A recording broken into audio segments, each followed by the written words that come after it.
My business, Fad Saoil Saunas, it means longevity in Irish, which is one of the main health benefits from sauna bathing. It's a social interaction. I love doing it with other people. It's a great place to have a chat. Everybody is different in the sauna, and that's the magic of it. We merely just want to provide a service that can enhance anybody's well-being and lifestyle choices by something so simple, but yet we forget the simple things. I suppose the mission is to communicate, educate and inspire communities about the powers of the sauna.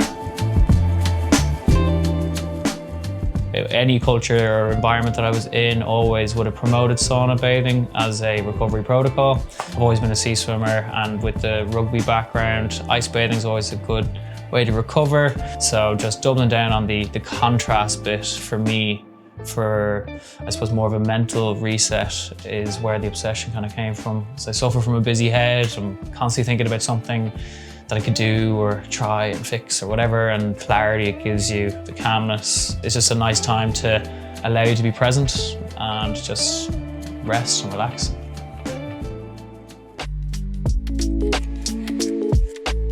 Those looking for a little bit more out of life, those get up and goers, people who are educated with their recovery protocols, but also what I really love seeing now is people are just getting the social element of it, that it's an activity that you can do that's as common as going for a cup of coffee or a pint with your friend, because that's what it is. It's merely just allocating time to spend with nearest and dearest, but also an opportunity to meet other people, both like-minded and totally different thinking, to allow you an opportunity to learn something that day from that person. We kind of deem ourselves as the new pub of Ireland, where there's no distractions. You've disconnected from your technology, from everything. You've left it all at the door, and you've come in your bare bones. There's a bit of apprehension, there's a bit of nervous energy, but you know, out of nowhere, within 2 or 3 minutes, everybody kind of sits into it and everybody's comfortable with each other then. And I just love that moment where everybody gets that moment of comfort, and then the conversation just flows. There's one icebreaker that just everybody can kind of start chiming in then and giving their 2 cents. And what I love about it is that you end up getting different perspectives of different opinions and different views on one thing. And that's the best classroom in my eyes, where you can learn from somebody else and go away with a nugget of information and whatever it was, and just constantly try and learn something new.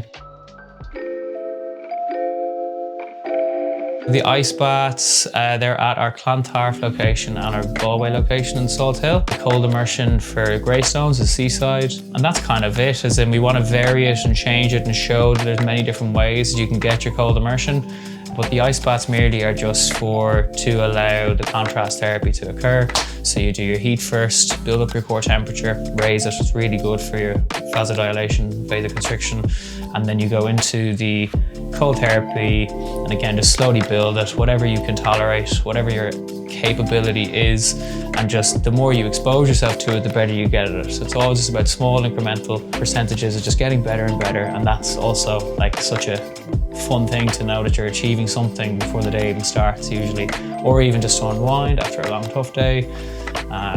And it improves your sleep astronomically as well. So there's so many different compounding elements of the why of an ice bath, and I suppose we're trying to just make it as least intimidating as possible by providing heat straight away as well for those who struggle to overcome that barrier. Big crossroads in my life at the time. Didn't know whether I was gonna go and chase the dream and go abroad again to the likes of the UK or America, where there was opportunities for me to go to.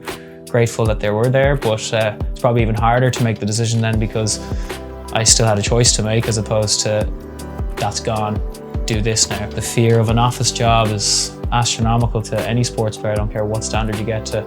It's something that you've done since you were so young that it's nearly your identity a lot of the time, and comes a lot of mental health challenges that you have to overcome, and proud of how I've approached that, and still like trying to change that too constantly by speaking a bit more as opposed to action-based and very action-focused, and I suppose being braver to speak more and helping others to speak because I don't know anybody that hasn't suffered from any sort of mental health issue at some stage in their life. It just depends on the severity of it. And we're big promoters of that. We're proud ambassadors of Movember. Biggest thing for me was being brave enough to start it. Astronomical doesn't feel like work.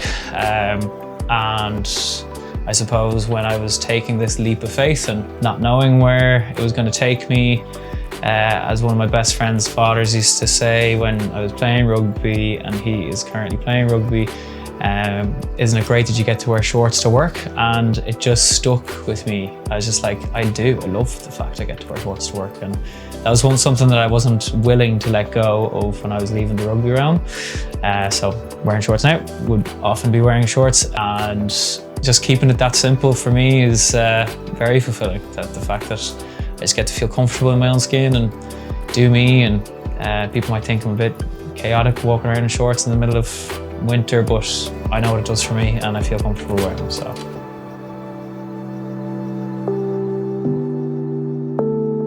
Endless amount of mistakes in terms of what kind of wood to use and what type of sauna to use. There's something as simple as that.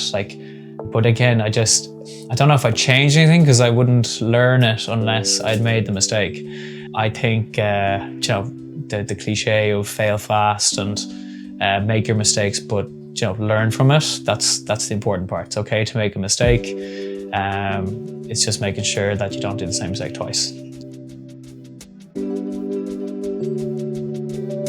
I got to live out my first childhood dream by dedicating my life to trying to become a professional rugby player. I know how tough that is and what it takes. Thankfully had many amazing mentors throughout my entire career, an unbelievable supportive community, family, friends and work colleagues that always just gave me the confidence to step out of the norm and give something a go. And that's why we have the mantra of embrace the unknown, because that moment you feel that bit of fear or that scare, that's probably when you need to do it 10 times more in my head, because that's where I've seen the most growth out of anything in life that I've ever done. So I just said, why can't I live a second dream out, Once I made that decision, I went wholeheartedly in it and gave it a go, and we're thankfully here today now to tell the tale.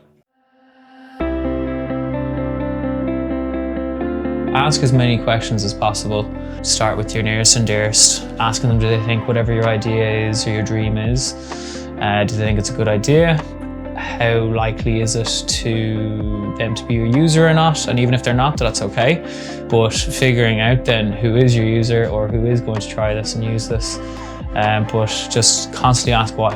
I'm a big fan of the High Performance podcast. I talked to one of the guys who's involved in the business quite a bit as well, and he left it at the very end of an email there recently, and it was performance equals dedication minus distraction. As long as you put the time and effort to think clearly what it is you're trying to do from the start, before you can vision the amazingness picture that's 5 years down the line. The hardest thing to do is just sit down and give yourself the challenge on writing out what it is you want to do in one clear sentence. If you can write it in a sentence, then it's very easy to make decisions based on that, whether it's the right one or the wrong one. Like, is this going to help this? No. Well, then I'm not going to do it, because that's just going to impede any potential of actually getting to the goal. So constantly ask why, because you'll get there once you get to the fifth why nearly.